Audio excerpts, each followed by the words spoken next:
सांसद एक नौजवान आपके बीच में उपस्थित है जो कम उम्र में लोगों ने चुनने का काम किया और क्षेत्र का नेतृत्व करने का अवसर प्राप्त हुआ। बाबू राहुल राव जी ऐसे व्यक्ति आपके बीच में उपस्थित, धन्यवाद देना चाहता हूं। वैसे क्रांतिकारी तेवर रखने वाला नौजवान जो इन गाछों से चलकर आया आपके बीच में उपस्थित है। शरीर देखने में बड़ी दुबली पतली दिखाई देती है, लेकिन क्रांति करने में पहले ओहदे पे क्रांति के नाम में आते हैं भाई बसंत बागी जी, जिन्होंने मनुवादियों को मुंहतोड़ जवाब देने का काम किया था।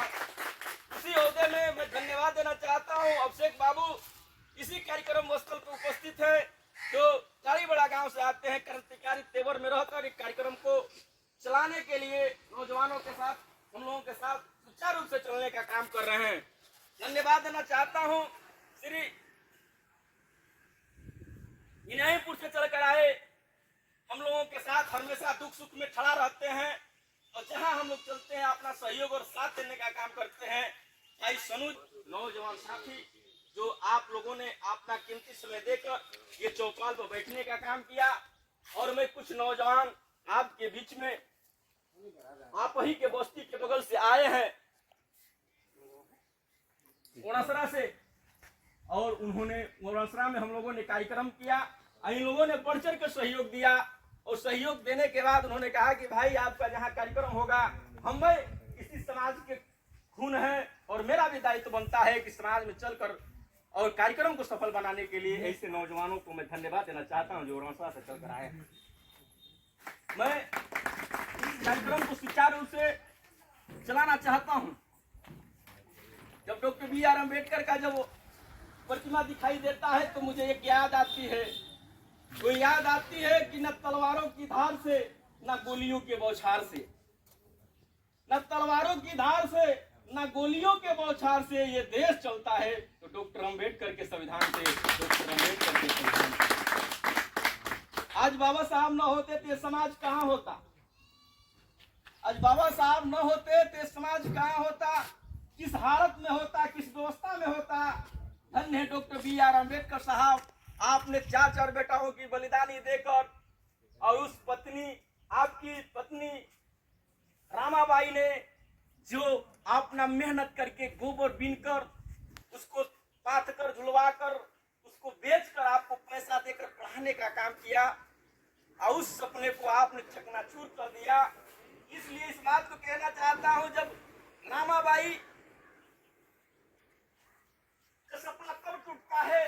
जब बाबा साहब जब पढ़ लिख कर आते हैं, लंदन से जब घर आते हैं तो रामाबाई के आंख में आंसू हो जाता है, झूम उठती है अपने खुशियों से, और झूम उठती है ये कि मेरे साहब तो पढ़ लिख कर आ गए। क्योंकि रामाबाई बाबा साहब को साहब बोलती थी। उन्होंने कहा कि साहब तो पढ़ लिख कर आ गए, आज से हमारा दुख खत्म हो जाएगा, आज से हमारे अच्छे बच्चे भोजन करेंगे, अच्छे कपड़ा पहनेंगे, अच्छे अच्छे व्यवस्थाओं में रहेंगे। ये बात रामाबाई सोचती हुई और साहब से बात कर रही थी, आंख में आंसू। बाबा साहब ने कहा कि ठीक कह रही हो रामा, सही कह रही हो कि मैं पढ़ लिख कर आ गया, तुमने पैसा दिया मैंने पढ़ा, तुमने त्याग किया मैंने पढ़ा, और सोच रही हो कि मैं पढ़ लिख कर आ गया हूं, मैं नौकरी कर लूं और नौकरी करके अपने बीवी टीवी में खो जाऊं, हम अपने बच्चों को अच्छा व्यवस्था दे दूंगा, अच्छा कपड़ा दे सकता हूं, अच्छा भोजन दे सकता हूं। ताकि उस बच्चों के तरफ देखो एक बार रामा उठाकर नजर, जो बच्चे बाबा के अभाव में मर जाते हैं, उस बच्चे के तरफ नजर उठाकर देखो जो बच्चे भोजन के अभाव में मर जाते हैं, उस बच्चे के तरफ नजर उठाकर देखो, उस समाज के नजर उठाकर देखो रामा, जो समाज नंगे पांव जल जाता है, उसका पैर तपती हुई धूपों में चलते चलते और पैर में छल्ले पड़ जाते हैं और तड़प के वही तवा के अभाव में मर जाते हैं। जब इतनी बात रामा को डॉक्टर B.R. अम्बेडकर ने बताया, जब बाबा साहब ने बताया, तब रामा ने कहा कि साहब आप क्या चाहते हैं?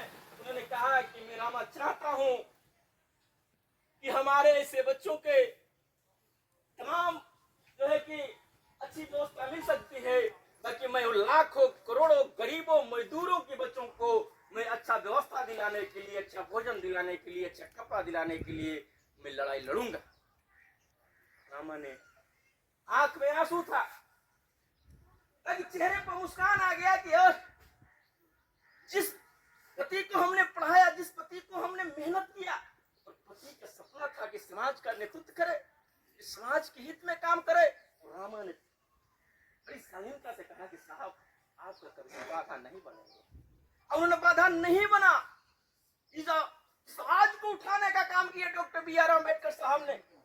आपको बताना चाहता हूं, बाबा साहब आपकी आवाज को उठा रहे थे, आपकी लड़ाई लड़ रहे थे। आपको एक बात बताना चाहता हूं कि जब इसी देश में, जब ये अंग्रेजों के जंजीरों में ये देश गुलाम था, जंजीरों में जकड़ा हुआ था, और अंग्रेजों ने इस देश से गुलामी करा रहा था, उस समय एक आंदोलन चल रहा था, इस देश को, इस देश से अंग्रेज भगाना है और इस देश को बचाना है। ये नारा बुलंद हो रहा था। उस नारा को बुलंद करने वाले व्यक्ति का नाम महात्मा गांधी था। इस देश के अंग्रेजों यानी गोरों को भगाना है, इस देश को बचाना है। और उसी बीच में डॉक्टर बी.आर. अम्बेडकर ने कहा, इस देश के अंग्रेजों को भगाना तब है जब इस देश से छुआछूत, भेदभाव जो हम लोगों के बीच में जो खाइयां बनी है उसको बराबर कर दीजिए, हम आपकी लड़ाई में सम्मिलित हो जाए।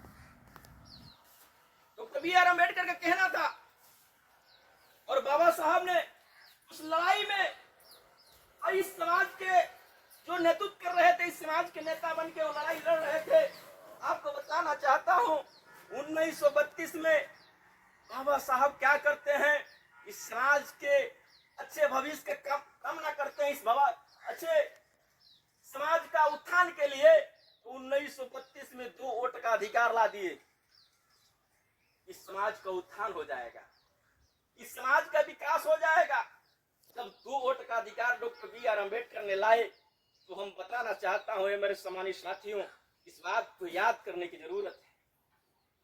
जब 2 वोट का अधिकार, जब महात्मा गांधी जान गए कि डॉक्टर अम्बेडकर 2 वोट का अधिकार लाया है, यह तो हमसे भी ऊंचा हो जाएगा, ये सब सम्मान के लोग जो है कि दब जाएंगे, ये दलित समाज, दबा हुआ समाज ऊपर की तरफ खराब कर जाएगा, हम अच्छी व्यवस्थाओं में आ जाएगा।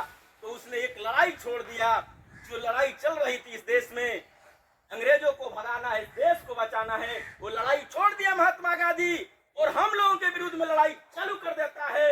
हम लोगों के विरुद्ध में अमर अनशन पे बैठ जाते हैं महात्मा गांधी, और डॉक्टर अम्बेडकर से प्रश्न करते हैं, ए डॉक्टर अम्बेडकर, तुम जो अधिकार लाए हो उस अधिकार को वापस कर दो, मैं नहीं चाहता हूं इस देश में अधिकार रह जाए। तब इस बात को डॉक्टर अम्बेडकर के सामने ये बातें आती हैं, बाबा साहब के सामने ये बातें आती हैं। ये 2 वोट का अधिकार वापस करने के लिए महात्मा गांधी कर रहे हैं, अमर अनशन पे बैठ गए हैं। अमर अनशन पे बैठ के ये कह रहे हैं कि डॉक्टर बी.आर. अम्बेडकर, ये बाबा साहब जब तक ये अधिकार को वापस नहीं लेंगे तब तक मैं अन्न और पानी तक नहीं छूंगा। जब इनके समर्थक, महात्मा गांधी के समर्थक ने इस बात को जाना, तो डॉक्टर अम्बेडकर से जाकर प्रश्न करने लगे, डॉक्टर बी.आर. अम्बेडकर, तुम 2 वोट का अधिकार जिस समाज के लाए हो, जिस समाज के लिए लाए हो, उस समाज की बस्तियों को हम आग लगाकर जला देंगे, ना बस्तियां रहेंगी, ना तुम्हारा समाज रहेगा, और ना ये 2 वोट का अधिकार रह जाएगा। डॉक्टर अम्बेडकर को इस तरीके की धमकी मिलना चालू हो। बाबा साहब फिर भी नहीं घबराए, वो लड़ाई को जारी रखे। लड़ाई बहुत बड़े पैमाने पर बढ़ती जा रही थी। मैं बताना चाहता हूं, उन लोगों ने बड़ी साजिश रचा, और साजिश रच के बाबा साहब के सामने, वो जानते थे कि डॉक्टर बी.आर. अम्बेडकर मुक्तिदाता है, महिलाओं की भी लड़ाई लड़ने का काम करते हैं।